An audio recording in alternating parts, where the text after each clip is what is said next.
Cześć moi mili, z tej strony Adam Chodorowski ze sklepu modelarskiego tankmodels.pl. Dzisiaj taki unboxing specjalny na życzenie patronów, subskrybentów, którzy udzielają się. Witam nowych subskrybentów, przede wszystkim też i patronów. Zapraszam Was do tego, do subowania, do patronowania.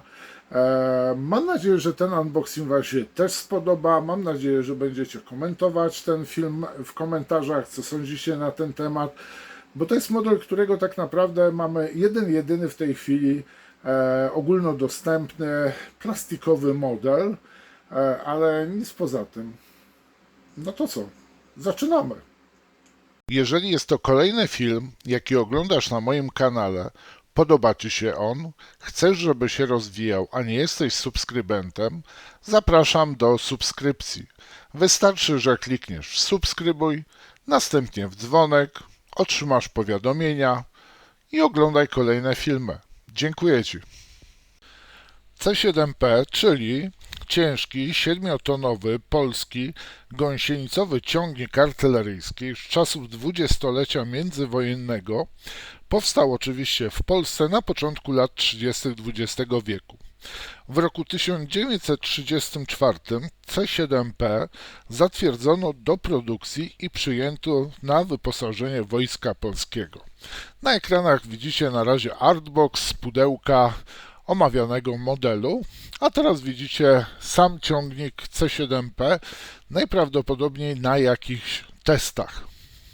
W latach 1934-1939 ciągnik był produkowany razem z czołgiem 7TP w fabryce samochodów ciężarowych Ursus w Ursusie pod Warszawą i zbudowano około 151 ciągników. Natomiast w latach 1939-1941, zgodnie z zamówieniem Wojska Polskiego, miało powstać kolejne, a dokładnie 72 sztuki ciągnika.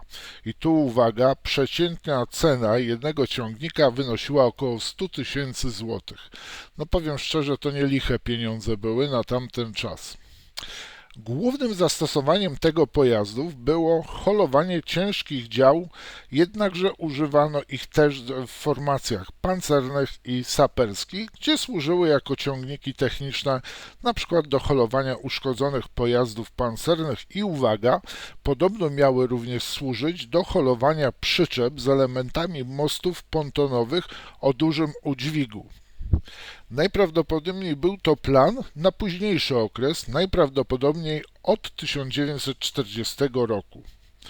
No i tutaj głównym użytkownikiem C7P w Wojsku Polskim był pierwszy pułk artylerii najcięższej, gdzie wykorzystano je do transportu elementów moździerza kalibru 220 mm oraz przyczep amunicyjnych. I jeden właśnie z takich C7P, właśnie ciągnącego lawetę z lufą moździerza produkcji Skody, jest na ekranach.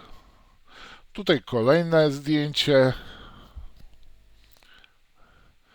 i tu jest bardzo ciekawe też zdjęcie, które widzicie, jest to kolejny element właśnie moździerza 220 mm. I tu jest teraz bardzo ciekawa pozycja wydawnicza z serii Wielki Leksykon Uzbrojenia, poświęcony właśnie ciągnikowi C7P i wyposażeniu. I to jest wydanie specjalne, czyli takie uzupełnione w stosunku do części, jakie wychodziły. Poza tym było to chyba Wielki Leksykon Uzbrojenia, wrzesień 1939. Tutaj też muszę nadmienić, że moździerz 220 mm, wzór 32, był produkcji czechosłowackiej i był produkowany w zakładach Szkody.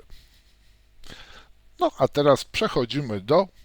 Jeżeli jest to kolejny film, jaki oglądasz na moim kanale, podoba Ci się on, chcesz, żeby się rozwijał, a nie jesteś subskrybentem, zapraszam do subskrypcji. Wystarczy, że klikniesz w subskrybuj, następnie w dzwonek, otrzymasz powiadomienia i oglądaj kolejne filmy. Dziękuję Ci. Tak prezentuje się pudełko na żywo, razem tutaj właśnie z tą monografią. Bardzo fajna rzecz, gorąco polecam. Ja szczerze mówiąc zbierałem z serii Wielki Leksykon Uzbrojenia wrzesień 1939 bardzo dużo numerów specjalnych, ale oczywiście takie podstawowe też mam. Na końcu zawsze, o właśnie, na końcu tu nie ma, bo to wydanie specjalne, to tu nie ma. Wracamy do unboxingu, bo 2 godziny spędzimy. Tak prezentuje się jeszcze nadal produkowane w takiej szacie graficznej pudełko C7P. Z drugiej strony posiadamy 2 pozostałe modele. Jeden jest zdobyczny przez Niemców, nazwa własna Klara. Drugi jest to w radzieckiej służbie, tak? W sowieckiej. No i jakaś lista modeli, ale to jest, zdaje się, w ogóle zapomnijmy o tym. No i co w środku znajdziemy?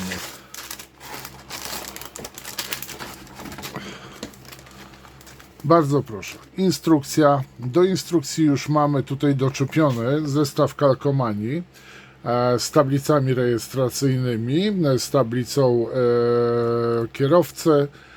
Bardzo fajna rzecz, tylko trzeba pamiętać o jednej rzeczy, że w 1939 roku we wrześniu był zakaz używania tablic rejestracyjnych. Co w instrukcji? Rys historyczny, dane budowy modelu, dane techniczne, poszczególne etapy sklejania modelu. No i tu mamy malowanie, bardzo fajne malowanie, jest to sprzed 36 roku, albo tuż sprzed 36, bo od 36 roku wszedł regulamin malowania nowego kamuflażu, a tu mamy tak zwany francuski, albo jak ktoś zwie, typ japoński kamuflażu, czyli 3 lub 4 kolory odcinane czarną linią. Tu mamy malowanie już od 36 roku, czyli 3 kolory przechodzące na siebie. No i mamy też archiwalne zdjęcia, które Wam też starałem się zaprezentować. No i uwaga, mamy również oczywiście zestaw blaszek fototrawionych. I zestaw blaszek fototrawionych tyczy się tylko i wyłącznie skali 1,72.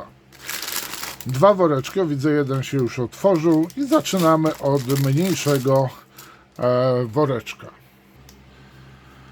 W pierwszym woreczku znajdziemy ramkę D, ramkę A oraz gumowe gąsienice i gumową linę. Nie jest to najlepsze rozwiązanie, ale dla wielu bardzo dobre, ze względu na to, że wiele osób woli posiadać gumowe gąsienice, ponieważ nie potrafią jeszcze dobrze sklejać pojedynczych ogniwek, i dla wielu osób jest to naprawdę bardzo ważna rzecz. Teraz zobaczymy sobie właśnie ramkę A, jak ona wygląda dokładnie z bliska.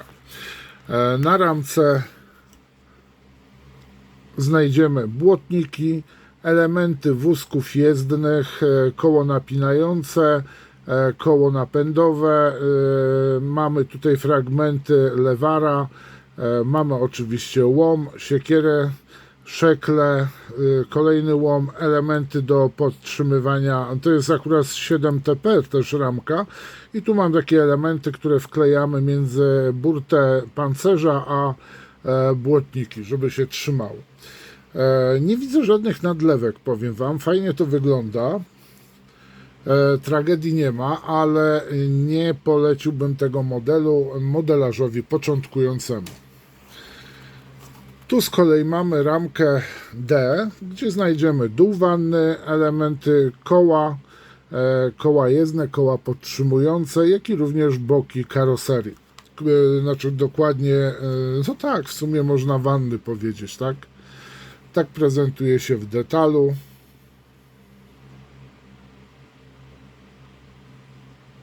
I to są koła podtrzymujące.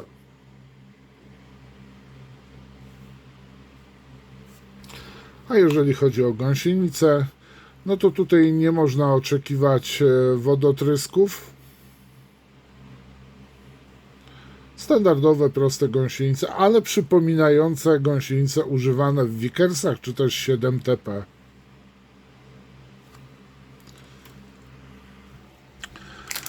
Druga ramka, do drugiej ramki, drugi woreczek, tu już mamy 2 plastiki I widzimy, że to jest ten jaśniejszy, to są elementy do modelu właśnie C7P. No, najwyższa pora otworzyć i zobaczyć, co w środku. Znajdziemy jedną dużą ramkę z elementami czysto do ciągnika, koła jezdne, napinające.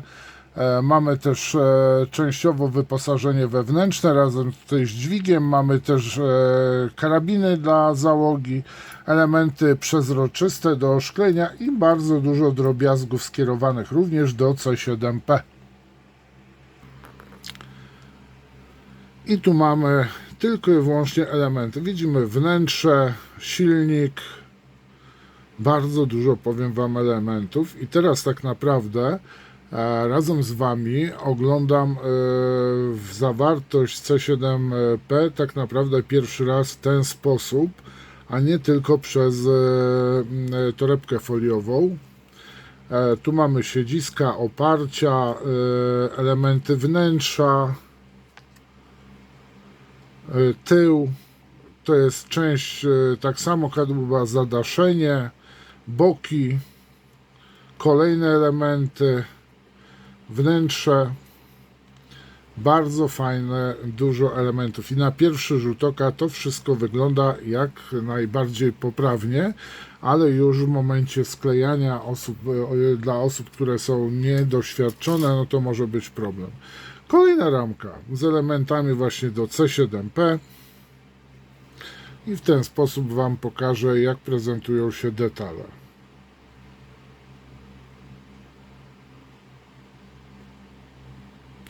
Jak oglądamy same ramki, nie możemy się przyczepić do niczego, ale słyszałem, że są problemy podczas sklejania elementów. No to jest ramka z kołami do samego układu jezdnego, koła napinające. Mamy też dwa koła stalowe, ponieważ jest to zestaw, który znajduje się również w czołgach 7TP, jak i również w Vickers jedno- i dwuwieżowy. Ramka również dedykowana tylko i wyłącznie do 7TP.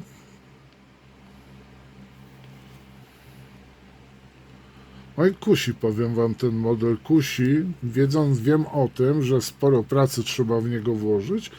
No i tu mamy ramkę już ostatnią z mauserami, hakami i elementami właśnie pozwalającymi do holowania wozów z pola walki.